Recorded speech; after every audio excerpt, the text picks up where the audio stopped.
ജ്ഞാനാനന്ദമയം ദേവം നിർമ്മല സ്ഫടികാകൃതിം ആധാരം സർവവിദ്യാനം ഹയഗ്രീവം ഉപാസ്മരേ.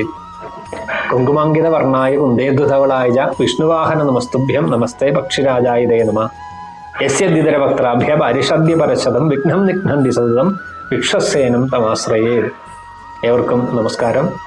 1000 നാമങ്ങൾ 1000 കഥകളിലെ ആദ്യത്തെ നാമം ഓം വിശ്വസ്മയി നമ എന്നും വിശ്വായ നമ എന്നും ഇങ്ങനെ 2 പാഠഭേദങ്ങൾ കാണാറുണ്ട്.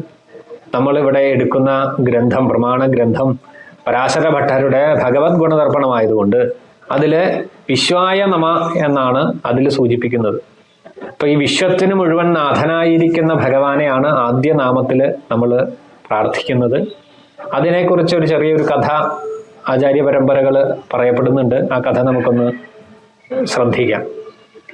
ഭഗവാൻ ശ്രീകൃഷ്ണ പരമാത്മാവിന് വളരെ ഉത്തമനായിരിക്കുന്ന ഒരു സുഹൃത്ത്, ഒരു ഗോപൻ ഉണ്ടായിരുന്നു. ആ സുഹൃത്ത് ഭഗവാന് വേണ്ടി സദാസമയവും തൻ്റെ വീട്ടിലെ കാര്യങ്ങളെ പോലും മാറ്റിവെച്ചുകൊണ്ട് ഭഗവാന് വേണ്ടിയിട്ട് എങ്ങനെയാണോ രാമന് ലക്ഷ്മണൻ കൈങ്കര്യം ചെയ്തിരുന്നത് എന്നതുപോലെ ശ്രീകൃഷ്ണ പരമാത്മാവിന് വേണ്ട എല്ലാ കാര്യങ്ങളും ചെയ്തു കൊടുത്ത ഒരു ഉത്തമനായ സുഹൃത്ത്.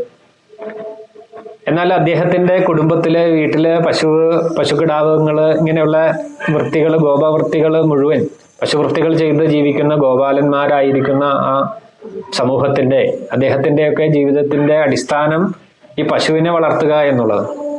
അപ്പൊ പശുവിനെ വേണ്ട രീതിയിൽ പശുക്കുട്ടിയെ കെട്ടഴിച്ച് ആ പശു ആകുന്ന അമ്മയുടെ അടുത്ത് ചെന്ന് ആ പാല് ചുരത്തിക്കൊണ്ട് ആ പശുക്കിടാങ്ങൾക്കും അതോടൊപ്പം അവരുടെ ഉപജീവനത്തിനും വേണ്ടിയുള്ള പാല് കൊടുക്കേണ്ട ആ ഒരു സന്ദർഭത്തില് ഇദ്ദേഹം ഭഗവാന് വേണ്ടി സദാസമയവും ചെലവഴിക്കുന്ന ആ സമയം ഇദ്ദേഹം അത് മറന്നു പോവാറുണ്ട്.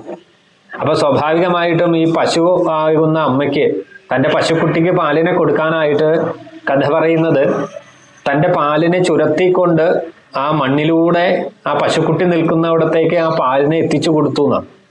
അപ്പൊ പശുക്കുട്ടി ആ പാലിനെ അവിടെ നിന്നും സ്വീകരിക്കുന്നു. എന്നാൽ ഈ പാല് വന്ന് ആ മണ്ണിൽ മുഴുവൻ ചെളിയായിട്ടിരിക്കുന്നു. ഇതിങ്ങനെ കുറെ കാലമായിട്ട് നടന്നുകൊണ്ടിരിക്കുന്നു. അപ്പൊ മറ്റുള്ള ഗോപന്മാർ ഒരിക്കലും ആചാര്യനായിരിക്കുന്ന ഗർഗ മഹർഷിയോട് പറഞ്ഞു, പാല് നമ്മളുടെ ഉപജീവനത്തിന്റെ മാർഗമാണ്, ഐശ്വര്യമുള്ള ഒരു വസ്തുവാണ്. അതിന് ഈ തരത്തില് തറയിൽ വീണ് അതിനെ മോശമാക്കുന്നത് നല്ലതാണോ? നമ്മളുടെ ഒരു വിശ്വാസമുണ്ട്, സമ്പത്ത് നല്ല രീതിയിൽ, ലക്ഷ്മിയെ നല്ല രീതിയിൽ നമ്മൾ കൊണ്ടു നടന്നാലാണ് നമ്മുടെ ജീവിതത്തിൽ ഐശ്വര്യം വരൂ. അതുകൊണ്ട് തന്നെ ഈ പാല് ഇത്തരത്തില് നശിപ്പിക്കുന്ന ഈ ഭഗവാന്റെ കൂട്ടുകാരന് ജീവിതത്തിൽ എങ്ങനെയാണ് ഒരു ഐശ്വര്യം ഉണ്ടാകുക എന്ന് ചോദിച്ചു എന്നാ.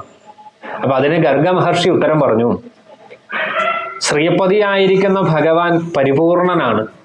അപ്പൊ ഭഗവാന്റെ മുമ്പില് നമ്മൾ സേവ ചെയ്യുമ്പോൾ അത് ഭൗതികമായ ധനസമൃദ്ധി എന്ന് മാത്രമല്ല, ആത്യന്തികമായിരിക്കുന്ന ജ്ഞാനവും വൈരാഗ്യവുമായിട്ടിരിക്കുന്ന ഏറ്റവും ഉയർന്ന തലത്തിലേക്ക് ഉയർത്താൻ സാധിക്കുന്ന ആ ഭഗവാന്റെ മുമ്പിൽ പിന്നെ നിസ്സാരമായിരിക്കുന്ന ഭൗതിക നേട്ടങ്ങൾക്ക് അല്ല നമ്മൾ പ്രാധാന്യം കൊടുക്കേണ്ടത്. ആരാണോ ഭഗവാന്റെ മുന്നിൽ സ്വയം സമർപ്പിതമായിട്ട് ഈ കാര്യങ്ങളെ എല്ലാം നിർവഹിക്കുന്നവർക്ക്, അവർക്ക് ബാഹ്യമായിട്ടുള്ളതും അതോടൊപ്പം തന്നെ ആന്തരികമായിട്ടുള്ളതും ആയിട്ടുള്ള എല്ലാ തരത്തിലുള്ള സൗഭാഗ്യങ്ങളെയും ഭഗവാൻ കൊടുക്കുക തന്നെ ചെയ്യും.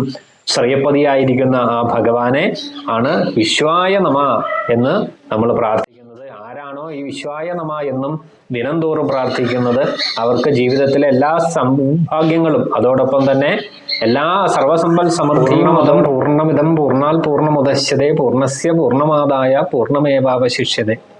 ഈ പറയുന്നത് തന്നെയാണ് വിശ്വായ നമ എന്ന നാമത്തിൽ ഉൾക്കൊള്ളുന്നത്. ഭഗവാൻ പരിപൂർണനാണ്.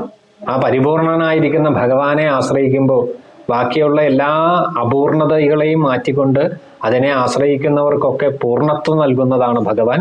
ആ പൂർണ്ണതയിൽ നിന്നും നമുക്കൊന്നും എടുക്കാനുമില്ല, ആ പൂർണ്ണതയിലേക്ക് നമുക്കൊന്നും ചേർക്കാനുമില്ല. എങ്ങനെ ആയാലും അത് പൂർണ്ണമായിട്ട് തന്നെ ഇരിക്കും.